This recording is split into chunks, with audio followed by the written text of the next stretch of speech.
कि बीजेपी की एक वेस्टेड प्रवक्ता नुपुर शर्मा और नवीन कुमार जिंदल जो दिल्ली प्रभारी हैं, उन्होंने हमारे प्रॉफिट मोहम्मद सल्लल्लाहु अलैहि वसल्लम के खिलाफ जिस तरह से बदतमीजी उनकी शान में जो गुस्ताखियाँ की हैं, वो मुसलमान पहले प्रोटेस्ट करके डिमांड कर रहा था, लेकिन हिंदुस्तान की सरकार नहीं जागी। जब पूरी दुनिया से प्रोटेस्ट होने लगा और हिंदुस्तान के प्रोडक्ट को बैन किया जाने लगा, तब बीजेपी गवर्नमेंट मोदी सरकार जागी और उनको सस्पेंड किया गया। उनके ऊपर FIR नहीं की गई। उसके बाद मुसलमानों का जो गुस्सा था वो बर्दाश्त के बाहर हो चुका है। फिर मुसलमानों ने प्रोटेस्ट करना शुरू किया, जिस सिलसिले में 3 तारीख को कानपुर में जो प्रोटेस्ट किया गया था, वहाँ RSS और BHP के लोगों ने घुसकर मुसलमानों को बदनाम करने की कोशिश की गई और जो पत्थरबाजी हुई वो दोनों तरफ से हुई। लेकिन आप देख रहे हैं कि उत्तर प्रदेश की सरकार ने सिर्फ एक समुदाय के खिलाफ में मुकदमा दायर किया और छोटे छोटे बच्चे 18 साल 16 साल के बच्चों पर UAPA NHA जैसा कानून लगाकर आप क्या बताना चाहते हैं? मुसलमान के बच्चों को जेल में भेजकर आप उनकी जिंदगी को खराब करने का काम कर रहे हैं। अब ये मुसलमान बर्दाश्त नहीं करेगा।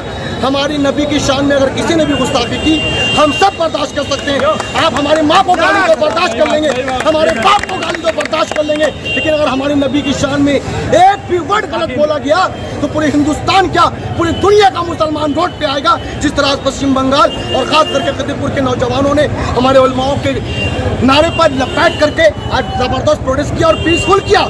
मुसलमान ने बता दिया कि हम कोई ईटा डंडा के खिलाफ हैं, हम पीसफुल प्रोटेस्ट कर रहे हैं। अगर अल्टीमेटम दिया गया है कि अगर इस दायरे में अगर आपने नुपुर शर्मा और नवीन कुमार जिंदल और भी कई लोग इनके ऊपर कार्रवाई नहीं की गई तो हम रोड से उतर के हम कहीं भी मार्च कर सकते हैं।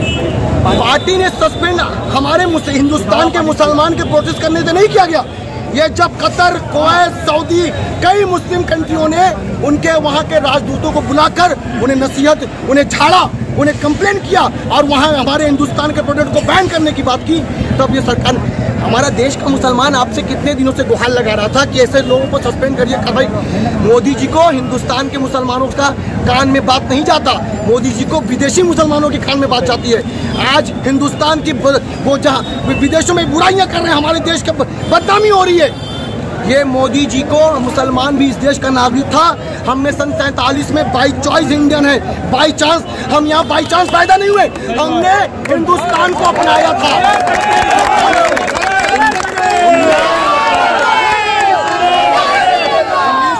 1947 में हमारे पास रास्ता था, लेकिन हमने पाकिस्तान जैसे मुल्क को नकारा। हमने कहा ये वतन हमारा है, इस मिट्टी में हमारे बाप दादाओं की कब्रें हैं, यहाँ हम हमारे रसूल सल्लल्लाहु अलैहि वसल्लम ने कहा था हुब्बुल वतनी निस्फुल ईमान, वतन से मोहब्बत ईमान का एक हिस्सा है। तो हम अपने कौम से मोहब्बत करते हैं, अपने मजहब से मोहब्बत करते हैं, उसी तरह अपने तिरंगे, अपने देश से मोहब्बत करते हैं। हर मुसलमान यहाँ देश की तिरंगे की इज्जत करता है और देश की मोहब्बत करता है। लेकिन अगर हमारे रसूल की शान में किसी ने गुस्ताखी की, हम बर्दाश्त नहीं करेंगे। इसी सिलसिले में आज यहाँ प्रोटेस्ट किया गया है और DC साहब को हम लोगों ने मेमोरेंडम दिया है और ये डिमांड की है कि जिस तरह से पूरे देश में नुपुर के खिलाफ में सख्त FIR दर्ज किया जा रहा है, आप यहाँ दर्ज करवाइए और यहाँ की एक टीम दिल्ली भेजकर उनको तुरंत से तुरंत अरेस्ट करवाइए। ये एहतजाज कब तक चलेगा? ये एहतजाज जब तक नुपुर शर्मा और नवीन जिंदल की गिरफ्तारी नहीं हो जाती है, ये एहतजाज तब तक चलता रहेगा।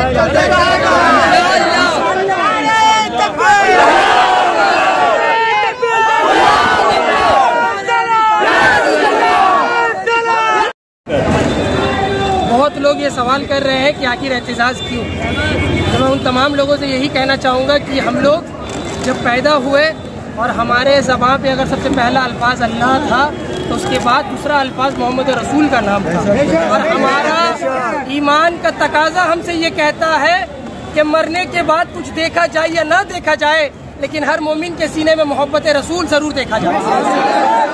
तो मैं उन तमाम लोगों से ये कहना चाहूँगा कि जो लोग अभी तक नहीं समझ पाए हैं कि नवीन कुमार जिंदल और नुपुर शर्मा ने अपने बयान से किस कदर तमाम मुसलमानों के आस्था के साथ खिलवाड़ किया है, उनके जिस्मों, उनको रूह को झुंझड़ने का काम किया है, तो मैं तमाम मेरे भाइयों से ये कहना चाहूँगा कि मोहम्मद रसूलुल्लाह सल्लल्लाहु अलैहि वसल्लम कोई आम आदमी का नाम नहीं है। अरे गूगल कहता है, हम लोगों को तो छोड़ दीजिए, जो इंसानों ने बनाया है गूगल, वो गूगल कहता है कि दुनिया में अगर सबसे ज़्यादा कोई फॉलो करता है किसी को, चाहे वो गैर कौम कोई भी कौम का क्यों ना हो, सिर्फ मुसलमान कौम नहीं, अगर कोई सबसे ज्यादा किसी को फॉलो करता है तो वो मोहम्मद रसूलुल्लाह सल्लल्लाहु अलैहि वसल्लम। हम लोग एक ही चीज जानते हैं कि जिंदगी ये नहीं है किसी के लिए, जिंदगी ये नहीं है किसी के लिए, जिंदगी है नबी की, नबी की। देखिए कहीं ना कहीं अब बीजेपी वाले भी समझ चुके हैं कि बीजेपी का कोई नहीं है, ये आरएसएस का पार्टी है। यहाँ पर एक ही साजिश है कि तमाम मुसलमानों को, आरएसएस का किताब में लिखा हुआ है कि 3 दुश्मन है उनका खुला, एक कम्युनिस्ट, एक एथिस्ट और एक मुसलमान। तो कहीं ना कहीं इनका साजिश है आरएसएस वालों का कि सिर्फ आरएसएस वाले ही राज करे। ये लोग तो, मैं तो अपने मेरे तमाम भाइयों से ये कहना चाहूँगा कि उनका ये एजेंडा है कि अगर प्लेन भी उड़े तो ब्राह्मण बैठ करके प्लेन में उड़े, कोई दलित, कोई छोटा जाति बैठ कर नहीं उठेगा। अभी भी आँख खोल लीजिए आप लोग, अगर अभी भी वक्त है। तमाम एक हम लोगों का एक ही पैगाम है, हमारे रसूलुल्लाह सल्लल्लाहु अलैहि वसल्लम का पैगाम, हर तरफ अमन और शांति का पैगाम हो, जुल्म के खिलाफ आवाज़ उठाने का पैगाम हो। कहीं पर कोई जालिम अगर जुल्म करे, चाहे कोई भी कौम का हो, किसी भी हो, इंसानियत के नाते आप उसके खिलाफ आवाज़ उठाइए, हमारे रसूल का पैगाम है।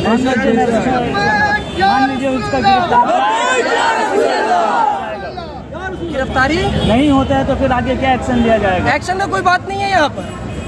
यहाँ पर बात उठी हमारे नबी सल्लल्लाहु अलैहि वसल्लम की। हदीस में फरमाया गया कि जो हमारे नबी की गुस्ताखी कर उसका सर कत्ल कर।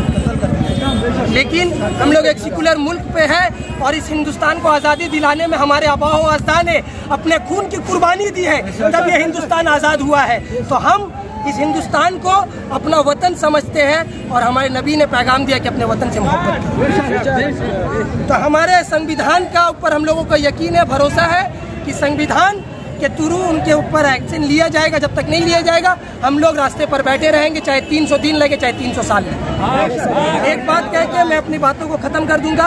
आप इस बात को इस आम कर दे कि जो लोग अभी तक नहीं जानते हैं वो समझ जाए कि आज हमारे बात हमारे रसूल और माँ आयशा सिद्दीक़ा के ऊपर आई है। आज अगर हम लोग नहीं उठ पाए, अरे हम लोगों को तो तालीम दिया गया है कि अपने आल औलाद को कुर्बान कर दो, अपने माल और दौलत को कुर्बान कर दो, अपने माँ और बाप को कुर्बान कर दो। अगर बात नामूस रिसालत पर आए तो जरूरत पड़े तो अपनी जान को कुर्बान करो। हमारा एहतजाज इसलिए हुआ, ये पूरी दुनिया जान रही है। हमारे मुल्क के अंदर पिछले कई सालों से एक ख़ास कम्युनिटी के लोगों को टारगेट किया जा रहा है, उनके मज़हब पर हमला किया जा रहा है। और हालिया दिनों के अंदर, आज से कुछ रोज़ पहले, दिल्ली की सरजमीन पर बीजेपी के एक स्पोक पर्सन है जिसका नाम है नुपुर शर्मा, उसने पैगम्बर इस्लाम अलैहिस्सलाम की शान में बदज़बानी की।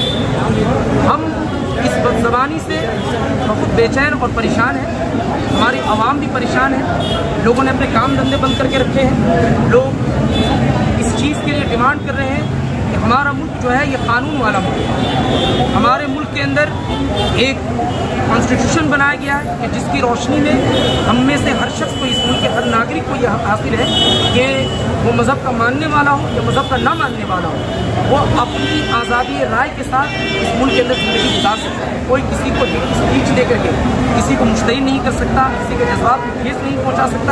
ये हमारे मुल्क का कानून है। लेकिन पिछले कुछ दिनों से हमारे मुल्क के अंदर ये सूरत हाल बनी हुई है कि इस्लाम और बानी इस्लाम को बिलखुसूस जो है वो टारगेट बनाया जा रहा है और जो गुस्ताखी की गई है, हम इसके खिलाफ यहाँ पर हाजिर हुए हैं।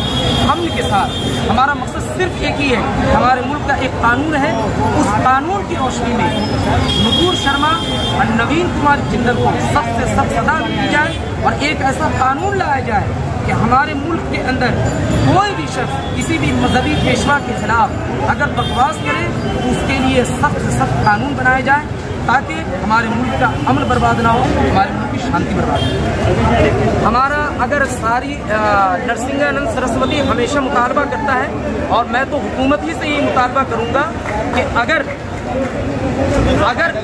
इस तरीके से आप मुकालमा कराना चाहते हैं तो अमन और शांति के साथ हुकूमत इंतज़ाम करे। हम मुसलमान इस्लाम की नुमाइंदगी करने के लिए और इस्लाम की हकीकत को बतलाने के लिए, इस्लामी तालीमात को पेश करने के लिए हम हाजिर हैं और शांति के साथ हम इस्लामी तालीमात को हम पेश करेंगे। इसलिए कि नरसिंहानंद सरस्वती लोग ये ऐसे लोग हैं कि जिन लोगों ने इस मुल्क के अमन को बर्बाद किया है। आज हमारे मुल्क की बदनामी बैरूनी ममालिक के अंदर जो हो रही है, उसकी बुनियादी वजह क्या है? उसकी असल वजह यह है कि हमारे मुल्क के अंदर मुसलमानों के जज्बात को ठेस पहुँचाया जा रहा है। हमें बहुत तकलीफ है कि हुकूमत वक्त हमारी आवाज़ सुनने के बजाय कतर की आवाज़ पर लब्बैक है। अगर हमारी आवाज़ सुन लेती तो हमारे ताजिरों का तिजारत भी ख़त्म नहीं होता और हमारे मुल्क की बाहर में बदनामी भी नहीं। आज ज़रूरत है इस बात की, हम इस मुल्क के नागरिक हैं। और एक चीज़ मैं कहना चाहता हूँ आपके माध्यम से कि पूरी दुनिया के अंदर सबसे ज़्यादा जहाँ जिन जिन ममालिक में मुस्लिम आबादी है, उन ममालिक में तीसरे नंबर पर हिंदुस्तान आता है। इंडोनेशिया, बांग्लादेश के बाद सबसे ज़्यादा मुस्लिम कम्युनिटी जहाँ पर रहती है और बसती है वो हिंदुस्तान की सरजमीन है। लिहाजा माइनॉरिटी का मतलब ये ना समझे कि मुसलमान आटे में नमक के बराबर है। हमारा हक है, कोई अगर आटे के नमक के बराबर भी है, जैसे बुद्ध हैं, जैन हैं, उनको अगर हक मिलता है तो हमने तो इस मुल्क के खातिर बहुत कुर्बानी दी। हमारे उलमा जेल में गए, हमारे उलमा को फांसी की सज़ा दी गई। अंग्रेज़ों से असल लड़ाई यहाँ के मुसलमानों की थी। बहादुर शाह जफर को जेल कैदबंद की ज़िंदगी गुजारने पर मजबूर कर दिया गया। हिंदुस्तान की तारीख गवाह है। और आज हिंदुस्तान की तारीख को तोड़ मरोड़ करके फिल्मी ड्रामों के ज़रिए से बच्चों को गुमराह करने की कोशिश की जा रही है। हिंदुस्तानी तारीख के चेहरे को बिगाड़ने की कोशिश की जा रही है। ये वतन हमारा है, वतन की हिफाजत की खातिर हम उतरे हैं। हम कोई वायलेंस नहीं चाहते, हम कोई हंगामा नहीं चाहते, हम कोई तशद्दुद नहीं चाहते, हम अमन चाहते हैं। अमन के साथ हम जीते हैं और इंशाअल्लाह इस मुल्क में अमन के क़याम के लिए हमें जो भी करना होगा इंशाअल्लाह। इस्लाम जिंदाबाद। किया है और इस वक्त